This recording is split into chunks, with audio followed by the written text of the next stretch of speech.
দার্জিলিং কাশ্মীর নয়, এবার পুরুলিয়াতে দেখা মিলল বরফের। রেকর্ড গড়ল শীতের দাপট। পুরুলিয়ার ঝালদায় দেখা মিলল তুষারের। শীতের প্রকোপ বৃদ্ধির ফলে গাছের পাতা, খড় প্রভৃতির ওপর দেখা গেল সাদা আস্তরণ। এই দৃশ্য চোখে পড়ে গ্রামের কয়েকজন প্রাতঃভ্রমণকারীদের।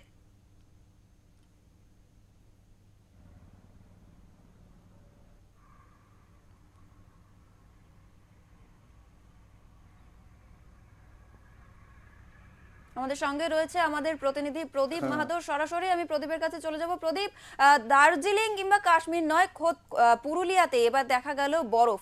পর্যটকরা কি জানাচ্ছে এবং পর্যটকদের ভিড় কি চোখে পড়ছে? দেখো, উত্তরের হাওয়ার সাথে সাথে রাঁচি এবং ঝাড়খণ্ডের যে শীতল হাওয়া বইছে এবং ঝাড়খণ্ড সীমান্ত এলাকায়, বিশেষ করে ঝালদা এবং অযোধ্যা পাহাড়ের এলাকায় খড়ের গাদা এবং গাড়ির উপরে একটা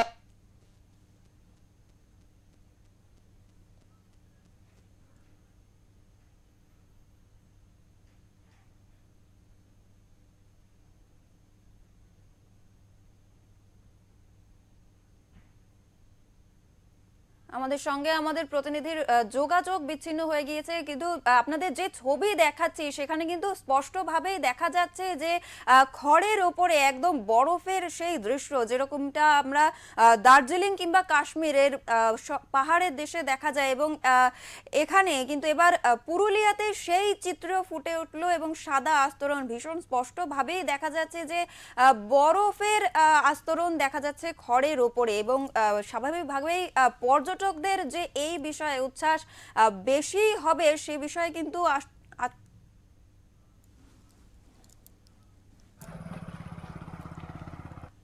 শীত এবার খুব বেশি বলা যায়, একদম ঠান্ডা কনকনে। বলছে খড়ের গায়ে পর্যন্ত বরফ জমে যাচ্ছে, যে তা সহ্য অসহনীয়। যে সূর্য ওঠার 8টা 9টা পর্যন্ত ঠান্ডায় তাকা যাচ্ছে না, মানে আগুন পোহাতে হয়েছে, এত শীত। এই সময়, শীতের সময় সাধারণত প্রায় লোক কাশ্মীর বাইরে চলে যায় এই বরফ দেখার জন্য। যে বরফ আমরা কিন্তু পুরুলিয়াতে দেখতে পাচ্ছি, এই তুষারপাত।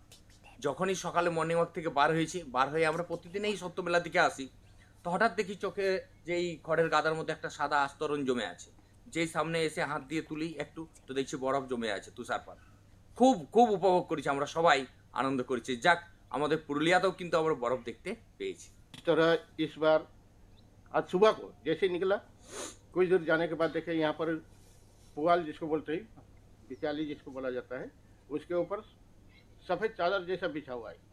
हम लोग आके देखें सामने से, तो देखे बर्फ़ का टुकड़ा जैसा हाथ में लिए, देखे बर्फ़। और हम लोग इतना मज़ा किया यहाँ पर, कश्मीर का लोग भी शर्मा जाएगा कि यहाँ पर इन लोग कितना मज़ा ले रहा है।